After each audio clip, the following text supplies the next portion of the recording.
el año 1462, un ejército otomano de 100.000 soldados marchaba hacia Valaquia dispuesto a aplastar a su enemigo de una vez por todas.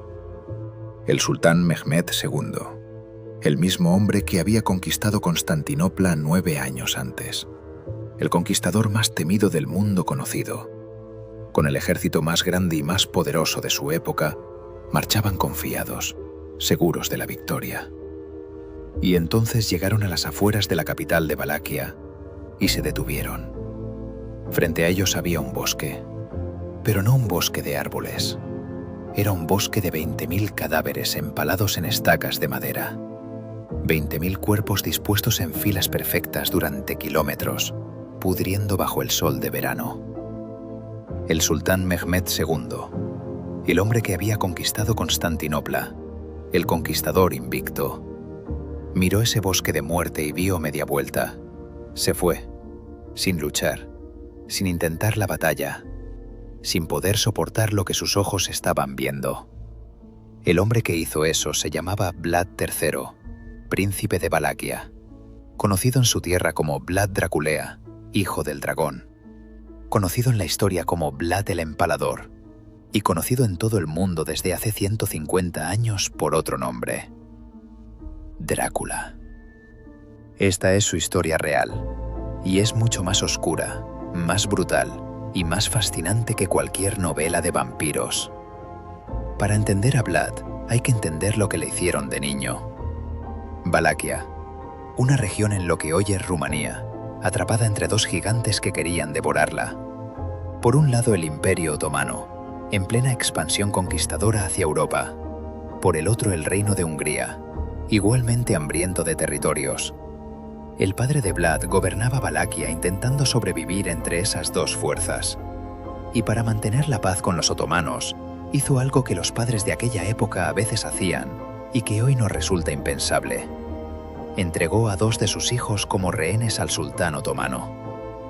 Vlad tenía entre 11 y 13 años cuando fue entregado. Él y su hermano menor, Radu, vivieron durante años como prisioneros en la corte otomana. No eran maltratados físicamente. Recibían educación, aprendían idiomas, aprendían estrategia militar, aprendían la cultura otomana desde dentro, pero eran rehenes. Su libertad dependía del comportamiento de su padre. Si el padre se rebelaba contra los otomanos, los niños pagaban las consecuencias. Imagina crecer así, sabiendo que eres una moneda de cambio, que tu vida vale lo que vale la lealtad de tu padre, que en cualquier momento todo puede cambiar. Esa infancia dejó en Vlad algo que nunca desapareció: una desconfianza absoluta hacia todo el mundo y una capacidad para la crueldad que sus enemigos jamás olvidarían. Cuando Vlad volvió a Valaquia, el mundo que había dejado ya no existía. Su padre había sido asesinado. Su hermano mayor había sido enterrado vivo por los boyardos, la nobleza local que se creía con derecho a hacer y deshacer príncipes a su antojo. Vlad subió al trono. Lo perdió, lo recuperó, lo volvió a perder.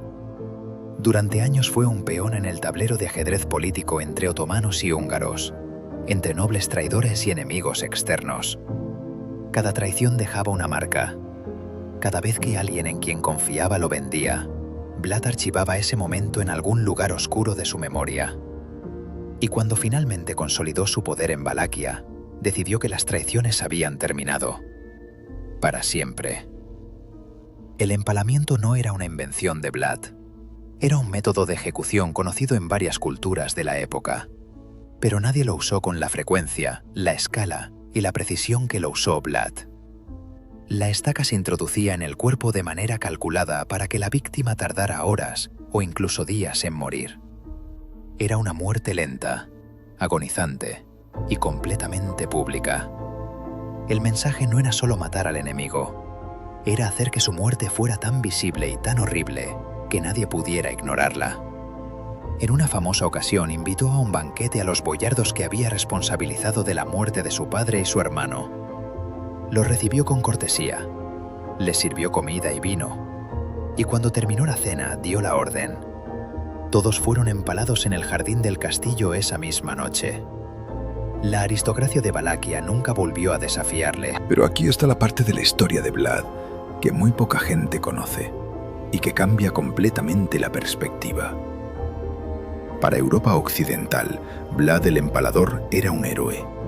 Mientras los reyes y príncipes europeos discutían entre ellos sobre quién tenía que enfrentarse al avance otomano, mientras las cruzadas fracasaban una tras otra, mientras Constantinopla había caído y el Islam avanzaba hacia el corazón de Europa, Vlad estaba en las trincheras, solo, con un principado pequeño y pobre, contra el imperio más poderoso del mundo. Y ganando. La campaña nocturna de 1461 fue una obra maestra militar.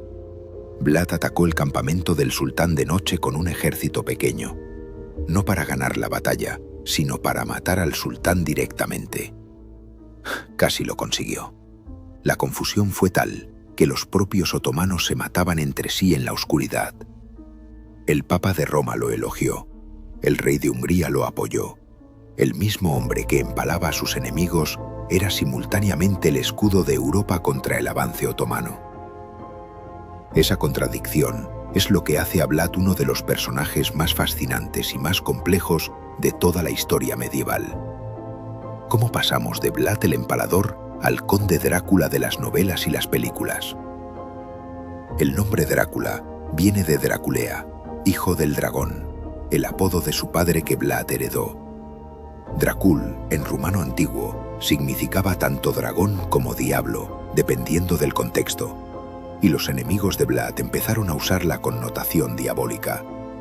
Durante siglos, las historias de Vlad circularon por Europa en manuscritos que describían sus crueldades con un morbo creciente.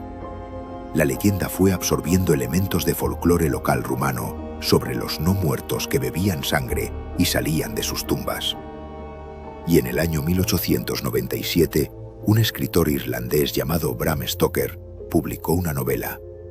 Stoker había investigado el folclore de Transilvania y había encontrado el nombre: Drácula, hijo del diablo, con un castillo en los Cárpatos y una historia de horror y sangre detrás. Lo tomó prestado para su vampiro inmortal, y desde entonces, el nombre de Vlad III, príncipe de Valaquia, defensor de Europa contra los otomanos, quedó para siempre fundido con la imagen de un vampiro de capa negra.